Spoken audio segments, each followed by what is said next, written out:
CNBC TV18, celebrating 15 years of leadership.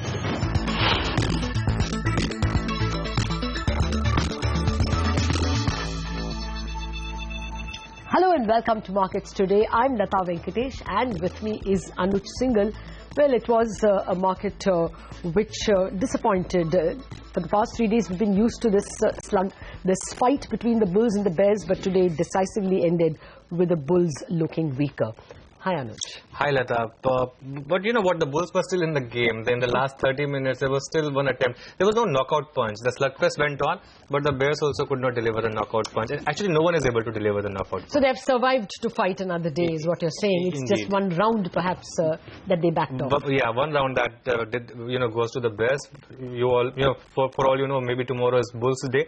But essentially, the market is in a band, Lata. 8250 on the way down, 8400, 8450 on the way up, and we are right in between there. So it's a range-bound market which is seeing a lot of intraday volatility. Fair point. We'll get you more analysis of exactly this theme and others.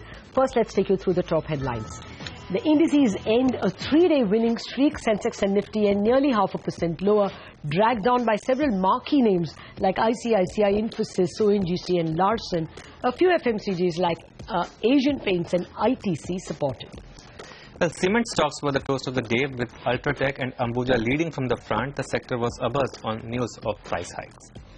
And mid-caps were relative outperformers. Sharp surges were seen in a range of stocks from TVS and Motherson Sumi to Emami, Jet Airways, SKS Micro and PC Jewelers. Well, those were the headlines, and here are the experts that we have lined up on the show for you. Vibhav Kapoor of IL&FS is going to talk about the road ahead for the markets and the current earnings season. Market veteran Ramesh Damani will also join in to give us his top investment ideas, and we will also get you the managements of IndusInd Bank. That bank declared its quarterly numbers today. All right, before anything, let's just talk about the market today, because it was quite volatile, as Lata pointed out, with a lot of intraday volatility. In the end, the market ended with a bit of red tick. The mid-cap index ended with a bit of green tick, but that also came off quite a bit from day's high, and the advance decline ratio was actually in favor of the declines in today's trade. In terms of decline on the or drag on the index, really the stock that's dragging the market the most, Lata, is now ICICI Bank. That's the one stock where you're beginning to worry now, because it's in delivery-based selling, it's underperforming the market, and more importantly, the bank Nifty. That's the problem for the market, apart from Infosys and ONGC. Then, of course, you had L&T, Reliance, Hindustan Unilever, some profit booking in these names, especially Hindustan Unilever. Cement stocks, as Lata pointed out earlier as well, was doing well. So Ultratech, ACC and Ambuja were in the green. And the sense you got about the mid-caps, Lata, was that it was a mixed bag. You spoke about SKS Micro being up, Jet Airways being up, and even Marico was up. But look at the trading side. You had Unitech, P-Power Defense, Intellect Design. All these stocks were down quite a bit in trade today. Yeah, I would also want to point out about the banking stocks. You spoke about ICICI, but the bank Nifty, after that huge surge that we saw after midday yesterday, in anticipation that the CPI numbers will work to the advantage, actually did not perform today. One would have thought that the CPI numbers, if anything, over-delivered. But in spite of it, you saw Bank Nifty kind of lingering, and in the end performing, actually underperforming in several ways, the Nifty itself. So perhaps markets now reconciling that at best it's a 0.25% cut, which is actually factored in both by the banking stocks and by the bond yields. So not much good news perhaps to look forward to on the rate front, at least not just yet. Okay, let's give you some market perspective from some of the experts we spoke to. Vibhav Kapoor first of IL&FS. Earlier today he told us that he believes that the upside for this market is capped in the near term, but he expects a 15 to 20% growth in the Indian market for 2015 as a whole. The upside for the market is probably gone down a little bit from what we had anticipated earlier. Average inflation for next year, that's for FY16, should be in the region of around 5.5% or so, which would mean that if you have a real interest rate of 1.5%, you could come down to about 7%. So that means effectively a 75 to 100 basis rate cuts in FY16 is what we would expect. Part of this earnings downgrade is happening because of fall in oil and metal prices. and therefore those are the sectors which could see some earnings downgrades. Part of the downgrades could happen because, as I said, there was too much of expectation that things on the ground would improve very quickly, which is not happening. I would expect anywhere between 15 to 20% depending upon how global factors pan out. And this is largely based on the fact that the market is at a reasonable earnings valuation at this point of time, and you could see about 15% earnings growth from in FY16. There's no doubt that the macroeconomics, I think, are in much better shape than we've seen for a long time, partly because of the oil price falling, inflation falling, and partly because of a stable government. So things on the macro front are really looking very, very good. Kickoff on the on the ground economy, I think, is a little bit delayed as compared to what the market thought earlier, and therefore we feel that there will be some earnings downgrades for FY16. All right, some earnings downgrades for FY16, but let's talk about today's trade then. Let's go across to Nigel for a quick recap on today's F&O trading action. Well, today we saw profit booking from the top, and it's clearly evident that the Nifty is going to face some resistance at around that 8,400, 8,500 level. Because take a look at what happened today. The 8,500 call that was aggressively being written, the premium fell from around 44 bucks to around 34 bucks, 8,600 call as well. The premium over there fell from around 20 bucks to around 15 bucks. The 8,200 put as well, that was fairly active. So what's that telling you is that in fact those buyers of those puts, they made some money today. Premium jumped up from around 49 bucks to around 59 bucks. While those that believe that that is a firm base, that the Nifty will find support around the 8,150 mark, they went ahead and wrote these particular options in today's session. So the clear data point comes out here is that the Nifty faces clear resistance at around the 8,450 mark, while maybe a dip towards the 8,150 mark should see some kind of buying interest. Individual stocks that are in focus today. Unitech did see big shorting in trade today. GMR as well was on the shorting list, while JP Associates, that stock as well was getting sold into. India Bulls Real Estate, that's the other one that was up, that was under pressure today. It was down close to around 4%. Big selling pressure being seen on that stock, while Motherson Sumi came in for a big short covering bounce in today's trade. SKF Micro, meanwhile, what a dream stock that one has been. Big buying was seen, big open interest build up as well. The stock ended higher in today's trade. Just Style as well, a rather large counter, not very active, but in fact in today's trade as well, we did see buying on Just Style.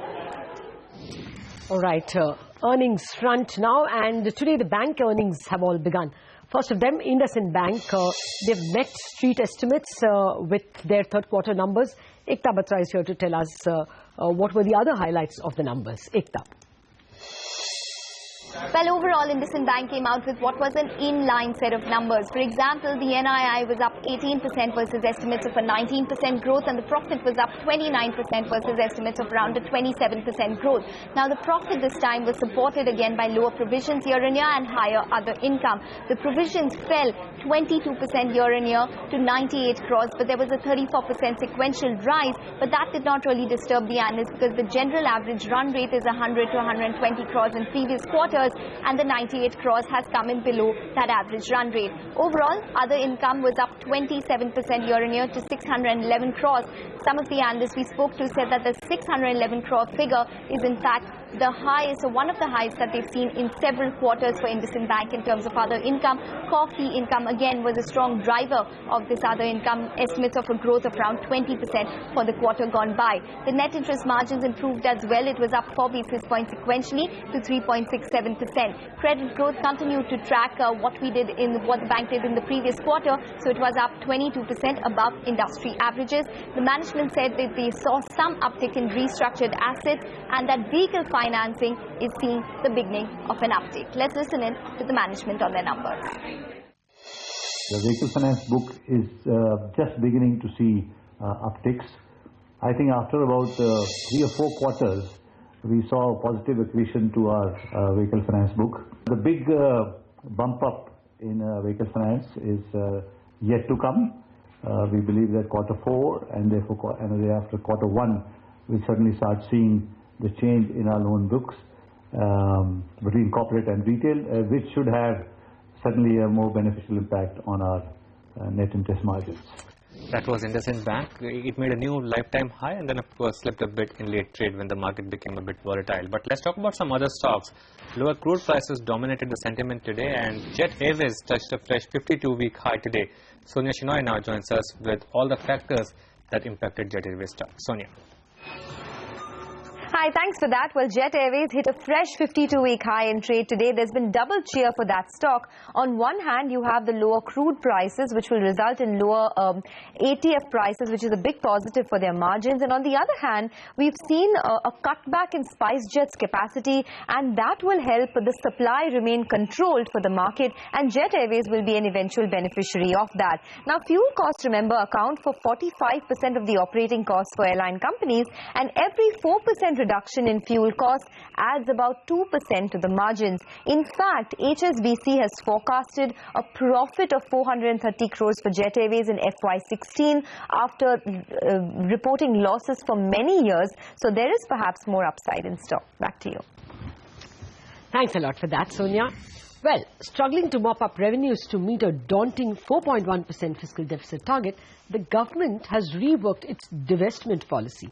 Sources say the centre has realized that it cannot rely on one or two big stake sales and has instead decided to get more companies into the divestment list. Sapna Das has filed this report. Well, the government is very seriously thinking of casting its net wider in terms of disinvestment for the current financial year. They are looking definitely at a wider basket of companies available for disinvestment.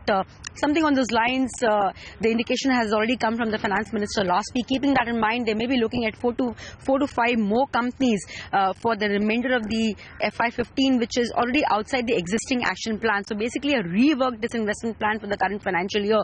They may pick companies from the power sector, from mining, from oil.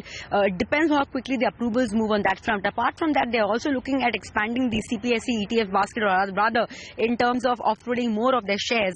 This is something that CNBC has already reported earlier, and there's a reiteration on that front. 5 to 6,000 crores is approximately what the government hopes to garner from there. Also in terms of roadshows, wherever the stake size is going to be smaller, or rather the issue size is going to be small, the government may only be looking at domestic roadshows. So this is basically more of a reworked disinvestment plan, and the message here basically is that it's not a good policy to rely only on 1 or 2 big stake sales to meet the disinvestment target. All right, thanks for that, Sapna.